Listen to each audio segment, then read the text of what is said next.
এই যে দেখুন শনপাপড়িগুলো কতটা লোভনীয় লাগছে দেখতে, দেখেই যে কারো খেতে ইচ্ছে হবে। যখন আমরা ছোট সময় শনপাপড়ি খেতাম দেখে মনে হতো তৈরি করা যে কতটা কঠিন, কিন্তু একদমই না। শনপাপড়ি তৈরি করা কিন্তু খুবই সহজ আর খুব অল্প সময়ের মধ্যে অল্প উপকরণে এই শনপাপড়িটা আপনারা তৈরি করে নিতে পারবেন। খেতে কিন্তু দারুণ লাগে। একবার হলো আমার মতো করে একবার শনপাপড়ি তৈরি করে দেখুন, অনায়াসে একদম দোকানের মতো শনপাপড়ি আপনারা বাড়িতেই তৈরি করে নিতে পারবেন। আর খেতে কিন্তু অসাধারণ লাগে, মুখে দেওয়ার সাথে মিলিয়ে যাবে। নমস্কার বন্ধুরা, নতুন একটা রেসিপি দেখার জন্য আপনাদের জানাই স্বাগত কাজলি ভিলেজ ফুড রান্নাঘরে। প্রতিদিনের মতো আজকে আবারও নতুন রেসিপি নিয়ে চলে এসেছি। আজকে খুবই সহজভাবে আর খুব অল্প উপকরণ দিয়ে মুখে মিলিয়ে যাওয়ার মতো শনপাপড়ি তৈরি করে দেখাবো। আশা করছি আপনাদের অনেক বেশি ভালো লাগবে। তাহলে চলুন দেখে নেওয়া যাক আজকের শনপাপড়ি রেসিপি। সবার প্রথমে এখানে উনুন জেলে একটা কড়াই বসিয়ে দিয়েছি। কড়াইয়ে নিয়ে নেব 2 চামচ মতো ঘি। এই ঘিয়ের মধ্যে নিয়ে নেব ছোট বাটি মেপে 1 বাটি ময়দা, আর নিয়ে নেব হাফ বাটি বেসন। এবার ময়দা আর বেসনটা ঘিয়ের সঙ্গে নেড়ে চেড়ে হালকা আঁচে একটু ভেজে নেব। এই সময় কিন্তু উনুনের আঁচটা একদমই হালকা রাখতে হবে। হালকা রেখে নেড়ে চেড়ে ভালো করে একটু ভেজে নিতে হবে, যতক্ষণ না এটা থেকে খুব সুন্দর একটা গন্ধ ছেড়ে দিচ্ছে। এই বেসন আর ময়দা ভাজতে ভাজতে দেখবেন খুব সুন্দর একটা মিষ্টি গন্ধ আসবে ভাজার, সেই সময় নামিয়ে নিতে হবে। ভালো করে ভেজে নিলে খেতে ভালো লাগবে। আর এগুলো ভাজা হতে হতে দেখবেন কালারটা কিন্তু খুব সুন্দরভাবে চেঞ্জ হয়ে যাবে। এই যে দেখুন এখানে হালকা আছে নেড়ে চেড়ে খুব সুন্দর করে ভেজে নিয়েছি। আর কালারটা কতটা চেঞ্জ হয়ে গেছে দেখুন, একদম ঝুরঝুরে হয়েছে আর কালারটা কিন্তু খুব সুন্দরভাবে চেঞ্জ হয়ে গেছে। আর এখন একটা খুব সুন্দর একটা গন্ধও ছেড়েছে, তার মানে ভাজাটা ভালো মতো হয়ে গেছে। এবার নামিয়ে নেব।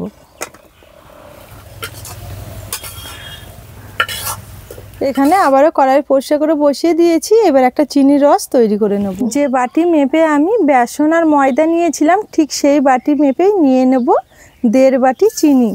এখানে আমি 1 বাটি ময়দা আর হাফ বাটি নিয়েছিলাম বেসন, সেই মাপটা রেখেই কিন্তু চিনিটাও নিতে হবে 1.5 বাটি। 1.5 বাটি চিনির জন্য নিয়ে নেব 1.25 বাটি জল। এবার চিনিটা নেড়ে চেড়ে খুব সুন্দর একটা চিনির রস তৈরি করে নিতে হবে। আর এই চিনির রসটা তৈরি করার সময় কিন্তু একদমই উনুনের আঁচটা হালকা রেখে তৈরি করে নিতে হবে। নর্মালি যেভাবে আমরা মিষ্টি তৈরির জন্য রস তৈরি করে নিই সেইভাবে কিন্তু এই রসটা তৈরি করা যাবে না। একটু হালকা আঁচ রেখে আস্তে আস্তে কিন্তু এটা রসটা তৈরি করে নিতে হবে, তাড়াহুড়া করে করা যাবে না। এই যে দেখুন এখানে চিনিটা গলে গিয়ে খুব সুন্দরভাবে রসটা ফুটে উঠেছে। এই সময় দিয়ে দেব একটু লেবু রস। এখানে আমি একটু লেবু কেটে নিয়েছি, ছাঁকনিতে নিয়ে একটু ছেঁকে রসটা দিয়ে দেব। কারণ এই চিনির রসটা একটু ঘন করে তৈরি করে নেব, তো ঠান্ডা হওয়ার কারণে যদি বসে না যায় সেই কারণেই কিন্তু এই রসটা দিতে হবে। অবশ্যই আপনারাও লেবু রস একটু দেবেন, তাহলে দেখবেন চিনির রসটা খুব সুন্দর হবে। শনপাপড়ি তৈরি করতে গেলে চিনির রসটা কিন্তু একদম হালকা আছে তৈরি করে নিতে হবে। আর অবশ্যই এই লেবু রস দিতে হবে। লেবু রসটা দিয়ে আস্তে আস্তে চিনির রসটা পাক দিতে দিতে একটা টাইম দেখা যাবে খুব সুন্দরভাবে চিনির রসের কালারটা কিন্তু চেঞ্জ হয়ে যাবে। অবশ্যই আপনারা একদমই হালকা আছে তৈরি করে নেবেন। এই যে দেখুন এখানে হালকা আছে পাক দিতে দিতে চিনির রসটা কিন্তু খুব সুন্দরভাবে ঘন হয়ে গেছে আর খুব সুন্দর একটা কালারও এসেছে, একদম গোল্ডেন কালার হয়েছে দেখুন। এবার এটা কিন্তু দেখে মনে হচ্ছে হয়ে গেছে, তবুও একটু চেক করে নেব। চেক করার জন্য এখানে একটা বাটিতে নিয়ে নেব একটু জল। এবার এখান থেকে অল্প একটু রস তুলে নেব। এবার এই রসটা জলের মধ্যে দিলেই কিন্তু খুব সুন্দরভাবে বোঝা যাবে চিনির রসটা পাক হয়েছে কিনা। এই যে দেখুন এখানে চিনির রসটা দেওয়ার সঙ্গে সঙ্গে কিন্তু খুব সুন্দরভাবে বসে আছে, জলের সঙ্গে একদমই মিলে যায়নি। আর এইভাবে ধরলে কিন্তু খুব সুন্দরভাবে ধরাও যাবে। এই যে দেখুন এখানে খুব সুন্দর একটা তারের মতো হয়েছে, আর একটু সময়ের মধ্যে দেখুন দলা হয়ে গেছে, তার মানে খুব সুন্দরভাবে এটা পাক হয়ে গেছে। এবার রসটা নামিয়ে নেব। এবার রসটা ঢেলে নেব, তার জন্য একটা থালা নিয়ে নেব। থালার মধ্যে সামান্য একটু নিয়ে নেব ঘি। আপনারা চাইলে কিন্তু সাদা তেলটাও নিতে পারবেন, তবে কি ঘি দিয়ে নিলে শনপাপড়িগুলো খেতে অনেক বেশি ভালোও লাগবে আর তার সাথে কিন্তু খুব সুন্দর একটা ফ্লেভারও আসবে। এবার ঘিটা থালার চারোদিকে ভালো করে একটু লাগিয়ে নেব। এই যে দেখুন এখানে খুব সুন্দরভাবে ঘিটা চারোদিকে লাগিয়ে নিয়েছি। এবার থালার মধ্যে ঢেলে নেব।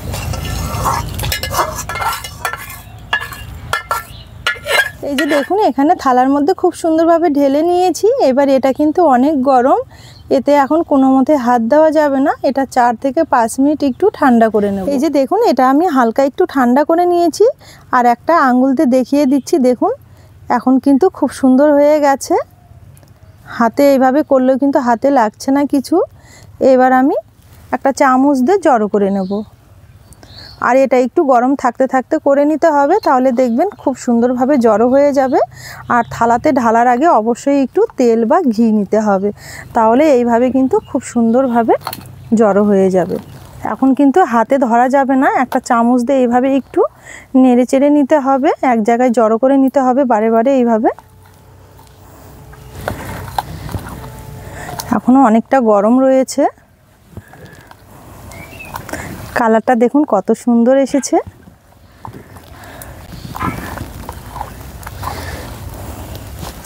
তাড়াহুড়ো করে চিনির রস জাল করে নিলে কিন্তু এই রকম হবে না। আস্তে আস্তে উনুনের আঁচটা রেখে চিনির রসটা জাল করে নিতে হবে। আর অবশ্যই কিন্তু লেবু রস দিতে হবে, তাহলে আর জমে যাবে না। তো এইভাবে আমি একটুখানি টাইম নাড়াচাড়া করতেই থাকবো। এখন এটা ধরা যাবে না কোনো মতে হাত দিয়ে, অনেকটা গরম রয়েছে। এখানে নিচে একটা পলিথিন বিছিয়ে নিয়েছি, এতে করে কাজটা করতে অনেকটা সুবিধা হবে। এবার এটাকে হাতের মধ্যে তুলে নিতে হবে। এখন কিন্তু একটু হলেও ঠান্ডা হয়েছে। এখানে একটুখানি ঘি নিয়েছি, ঘিটা হাতের মধ্যে ভালো করে একটু লাগিয়ে তারপরে এটাকে তুলে নিতে হবে। একটু গরম থাকতে থাকতে কাজটা করতে হবে। এখনও কিন্তু অনেকটা গরম রয়েছে, একটু গরম থাকতে থাকতে তুলে নিতে হবে। খুব সুন্দরভাবে হাতের মধ্যে তুলে নিয়েছি। এবার এটাকে একটু এইভাবে লম্বা করে নিতে হবে। এইভাবে লম্বা করে বারে বারে একটু টেনে টেনে নিতে হবে। এটা টানতে কিন্তু খুব একটা শক্তি লাগবে না। এইভাবে একটু হাতটা লম্বা করে ধরলেই দেখবেন এটা আপনা আপনি কিন্তু ছেড়ে দেবে। জোরে যে শক্তি দিয়ে টানতে হবে এমনটা কিন্তু নয়। আর এইভাবে টেনে নিতে নিতে দেখবেন এটাতে কিন্তু খুব সুন্দর একটা কালার চলে আসবে, একদম সোনালি কালার, গোল্ডেন কালার চলে আসবে, দেখতে দারুণ লাগে। এটাকে আমি প্রায় 25 থেকে 30 বার মতো এইভাবে একটু টেনে টেনে লম্বা করে করে নেব। এতে করে দেখবেন কালারটাও সুন্দর আসবে আর এটাও কিন্তু অনেকটা ফাঁপা হয়ে যাবে।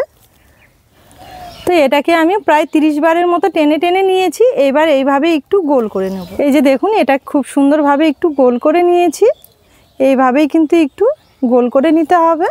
এবার এখানে একটা বড় থালা নিয়ে নেব। বড় থালার মধ্যে কাজটা করতে অনেকটা সুবিধা হবে। এবার আগে যে আমি বেসন আর ময়দাটা ভেজে রেখেছি, এবার এখান থেকে কিছুটা নিয়ে নেব। নেওয়ার পর এই বড় থালাটাতে এইভাবে একটু ছড়িয়ে নেব। তো এখানে কিছুটা নিয়েছি, এবার এটা আমি এইভাবে নিয়ে নেব। নেওয়ার পর এইভাবে একটু ওপর দিয়ে দেব বেসন আর এই ময়দার মিশ্রণটা। এইভাবে ভালো করে একটু কোট করে নিতে হবে আর এইভাবে টেনে টেনে নিতে হবে। টেনে টেনে এইভাবে কিন্তু মালার মতো তৈরি করে নিতে হবে আর বারে বারে এগুলো দিতে হবে।